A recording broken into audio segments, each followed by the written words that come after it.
আসন্ন বিধানসভা নির্বাচন বালিগঞ্জে আফরিন বেগম শিল্পী যেভাবে নির্বাচনী ভোট প্রচার করছেন তার জয় শুধু সময়ের অপেক্ষা। শীত গ্রীষ্ম বর্ষা, বামপন্থীরাই কি মানুষের ভরসা? শেষ পর্যন্ত ২৬-এর লড়াইটা একেবারে তুঙ্গে।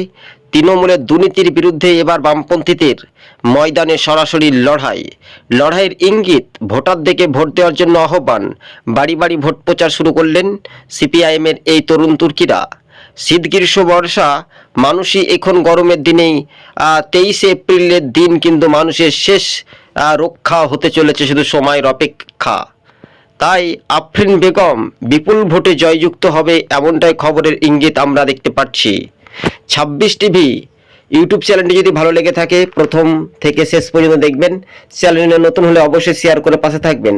আফরিন বেগম বলেন, ভোট প্রচারে নেমেছি, ময়দানে তৃণমূলকে হারানোর লক্ষ্যর একটাই টার্গেট, যেই তৃণমূল সেই বিজেপি, তাই কোনো আর ফুটবে না ফুল, এবার লাল ঝান্ডায় শেষ সাক্ষী বা শেষ ভরসা, এমনটাই খবরের ইঙ্গিত। বিগ ব্রেকিং নিউজ, বড় খবরের আপডেট।